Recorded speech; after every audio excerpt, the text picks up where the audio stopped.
You'll be encouraged to get to know this guy. He is a scholar on presidential history and such a brilliant mind on politics as well. He himself was a host on KGO Radio. He's John Rothmann, everyone. Hi, John. Hi, Mark, and congratulations. Well deserved. Thank you, my friend. Thank you so much. Really, you're a very big part of it, and we know that so many people on this day, Wednesdays, come here to see you and hear from you. And you have your own podcast, Around the Political World with John Rothmann. I'll mention it now and probably toward the end of the show, which you do daily. There's big news out of the world of Joe Biden, and to MAGA land, it has to be bad news. There is a flood of TV and digital spots in battleground states set to be the largest single purchase of political advertising by a super PAC in U.S. history. It is $250 million, this ad blitz. So it's an historic buy. Put it in perspective for me.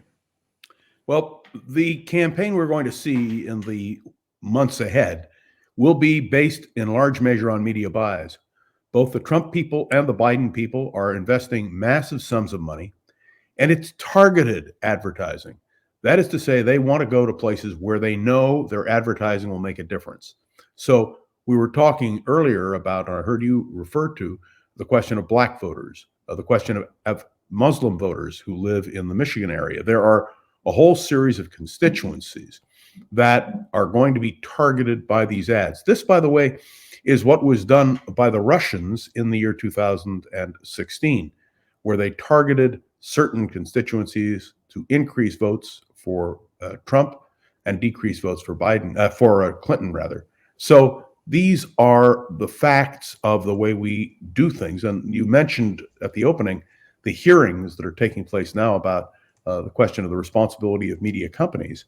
And the big 5 or 6 were there today. And of course, that's how they make their money. It's on these kinds of ad buys. And all I can say is everybody who wants to buy an ad should buy it on the Mark Thompson program. Thank you. So that, No, but I think you're right to connect this digital world and social media world to results. It does, this targeted campaign does have results. It yields big results.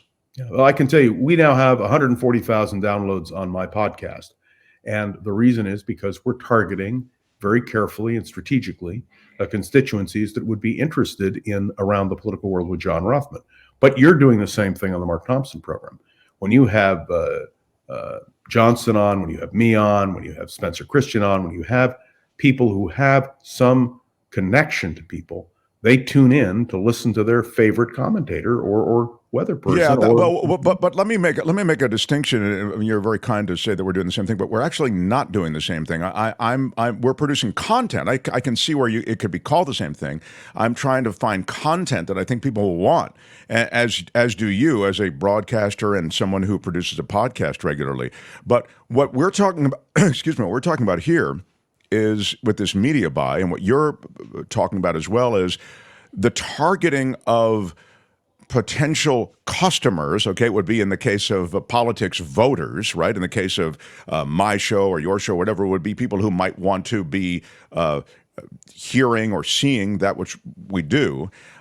It's targeting them in a very clear way. So the digital marketing world, and this is one of the advantages that the digital people would suggest they have over legacy media, it's not just a mass buy.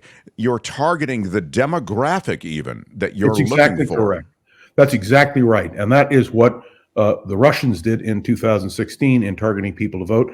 And you're going to have an interview with someone dealing with media, a very experienced media person. Once upon a time, newspapers, you remember when they were that thick? Sure. Now they're nothing. And the reason is because the media they don't want to go to the conventional media, which means these buys and these approaches are different. Look what happened this week to Sports Illustrated. Can you imagine the magazine that was the choice of so many? It rivaled Time and Newsweek and all the rest.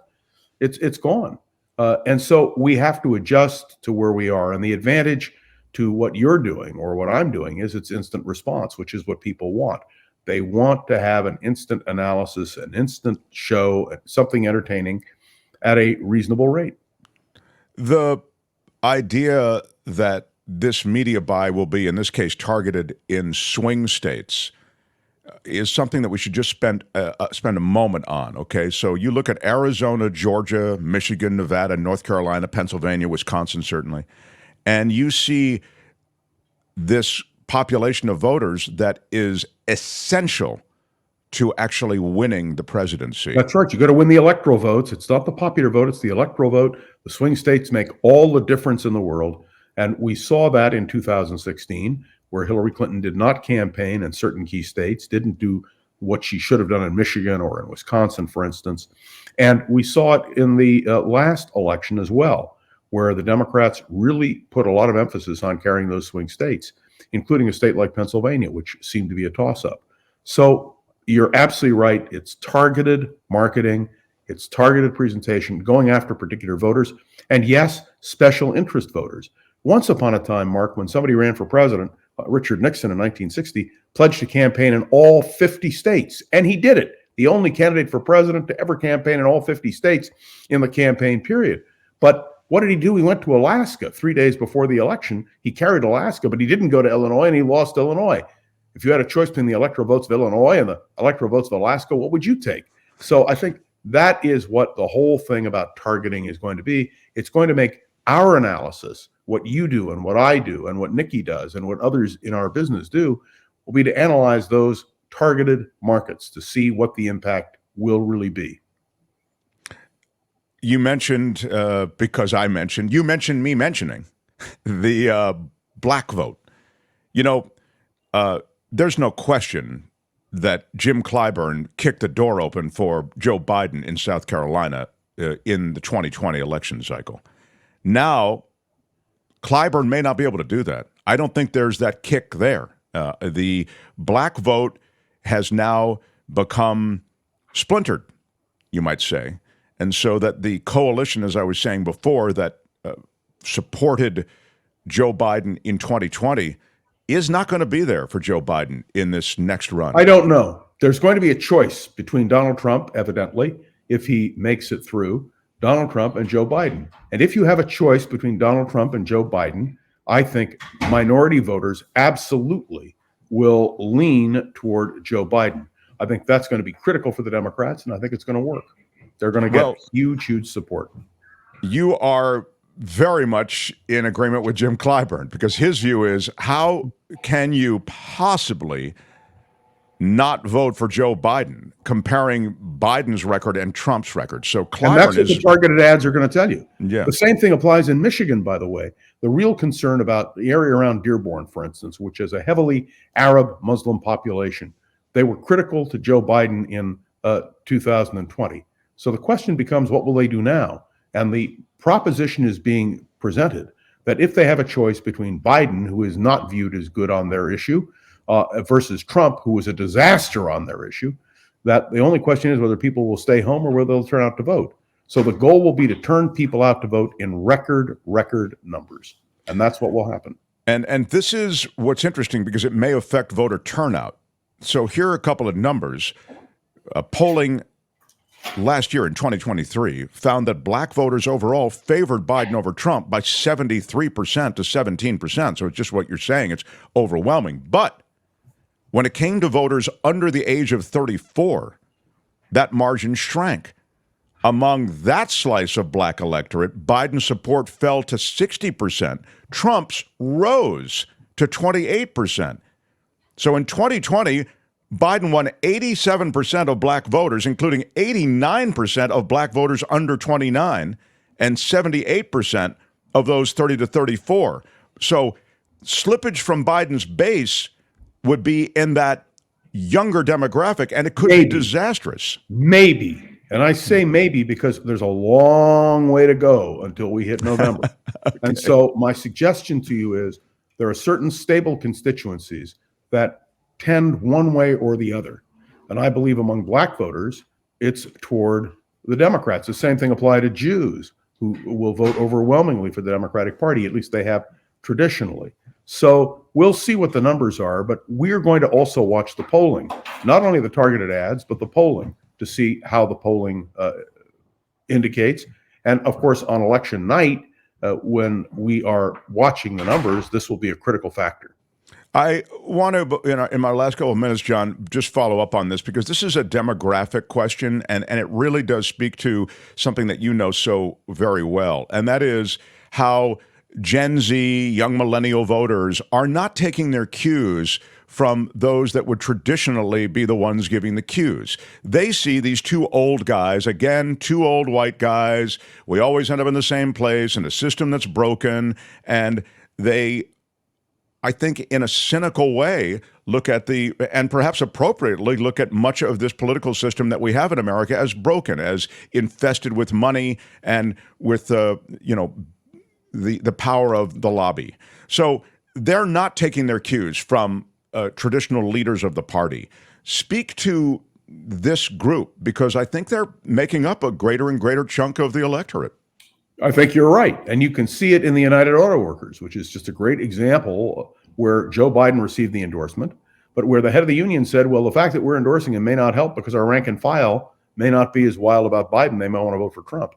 These are all the variables that are changing in terms of Democratic and Republican competition for voters.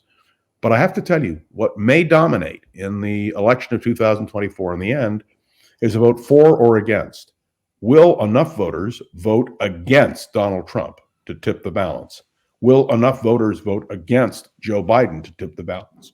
Right now, it appears to me, and remember, we're months and months away from the final determination, there are more negatives about Donald Trump than there are about Joe Biden. But will that hold? And look, we have variables. Look what's going on in the Middle East right now. We could have a major conflagration in the Middle East. Ukraine could erupt.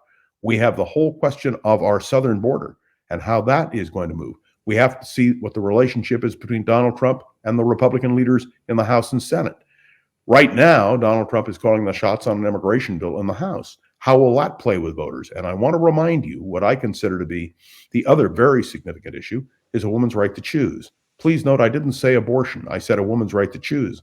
I believe that a lot of women and men are going to go to the polls and say, we will not stand for that kind of interference in our lives. And may I point out, for people who say men don't really care, I disagree profoundly. And I must tell you, if the government tried to tell me what I could or could not do with my body, I would give them a flying leap.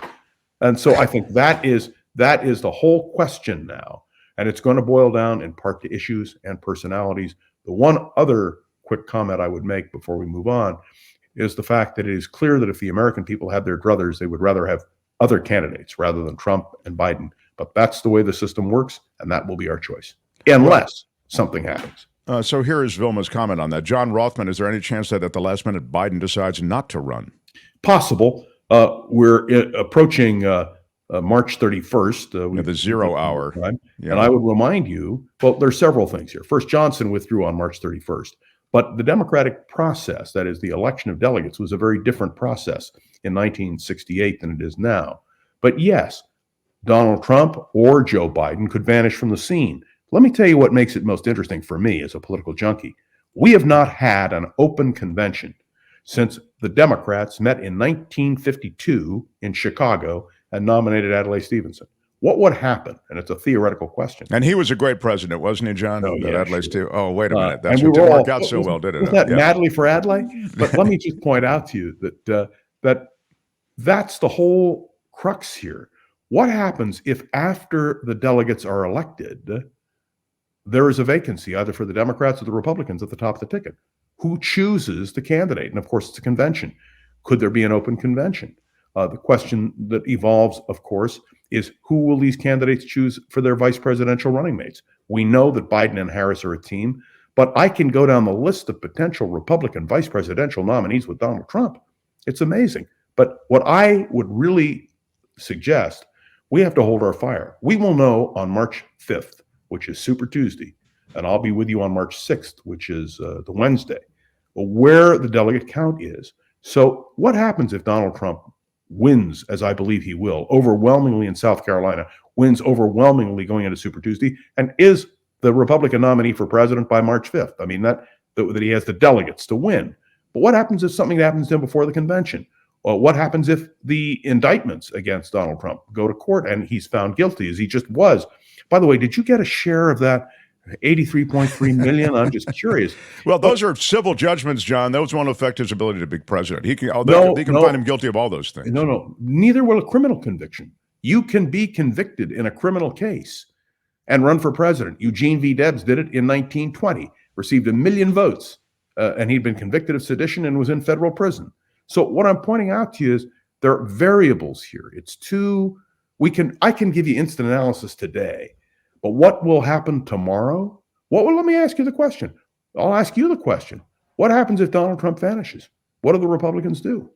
Does the race reopen with DeSantis and Haley and the others who, by the way, did not end their candidacies? They suspended their candidacy. Sure. Why do you suspend your candidacy? Because then you can jump back in. I think it's a hypothetical, but there's no evidence that Donald Trump is going away. I don't know why. It's not a very viable hypothetical. I'm not saying that there's evidence. I'm saying there's a possibility. Okay. And the same thing happens with Joe Biden. There's no evidence Joe Biden will disappear. Sure. Remember, I always remind people of 1968. Who could have imagined the Tet Offensive? Who could have imagined Eugene McCarthy nearly winning in New Hampshire? Who could imagine Lyndon Johnson withdrawing?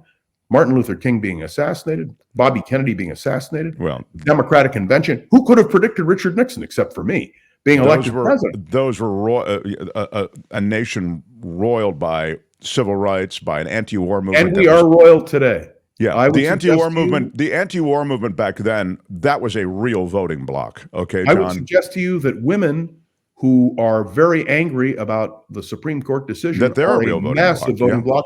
Look at the 6 states, including Kansas, where the vote was overwhelming for a woman's right to choose. I'm just saying to you, nothing is the same. Everything is variable. What we do now on these podcasts is not the same as what we did on KGO. But the point is, there are always changes taking place and always developments. And that's what makes somebody asked me, what is the great American sport? Yeah, good question. Super Bowl coming to San Francisco. Oh, and I reject the notion that the fix is in, as you have heard from some of these idiots. John Rothmann courageously rejecting the notion that the NFL has fixed the Super Bowl for Taylor Swift. Damn right. But look at me, a profile in courage. But let me point out to you that there is a lot of misinformation circulating. The fact that Donald Trump continues to say he won the election in 2020. We are seeing the case of Carrie Lake in Arizona, who's going through the same thing over her position. So all I can tell you is that's what I love about politics. This is the great American sport. And the interesting thing is, generally, there really is a winner or a loser. Yeah, but you know something, John, you and I differ on something immensely. Sure. Or unless I've misunderstood you. To me, it's not a sport. There's a real future here of this country that, and I know you feel this as well, but I'm saying I can't even delight in some of the dirty dealing that's done to win power in this country now. I agree. How nothing is getting done in the House. We don't disagree. It's obscene. And so a brokered convention, maybe it's fun for political junkies. I'd like to see things settle, and I'd like to get us back toward freedoms, basic freedoms and rights that we, I think, are beginning to lose. All I can tell you is I agree with you, but I want you to know that is what politics is. That's why a third-party candidacy really isn't viable for anybody. You only win if you're part of an organized political party. The advantage, Donald Trump wasn't a Republican. He wasn't a Democrat. He was looking for a vehicle to give him a nomination. That's what he got. But I would suggest if there is an open convention, if something should happen that creates that, the whole dynamic of American politics will change. I'm not sure that's a bad thing. I like the idea of that kind of dynamic, but we'll see. Yeah, I don't know. Again, brokered convention doesn't necessarily reflect the people's voice. I mean, I think you and I maybe, but you know, to be continued. Franklin Roosevelt won the nomination on a brokered convention, and I would suggest to you that was a good thing for the American people. Sure. So it just depends on how you view it. It's Around the Political World with John Rothmann, his daily podcast available to you. He's with us on Wednesdays, so I'm very grateful that you make it a regular thing, John. Thank you. I love it. I love it. And all I can say is we will know whether the Super Bowl fix is in before you. Can I just, let me just close by saying all these conspiracy theories. Yes. And that was my commentary this morning on my podcast. Uh-huh. All these conspiracy theories we have to take into account. And when you ask me the question about targeting advertising, that goes right to the heart of it, and we better understand that. Well, the Super Bowl is fixed, John, and You just don't get it. You don't get it, John. You don't. The Super Bowl is fixed, and it's all fixed for Taylor Swift and Travis Kelce. 24-10. They've already. I got the inside scoop. So, all right, ladies and gentlemen, you heard it first. Yes. On All the right, Mark John Rothmann, Thompson everybody. program. See you, John. Hi, it's Mark, and I thought that was great. Hit the notification bell. You'll know whenever there's a new video being dropped, and please subscribe to our channel to help us save the universe.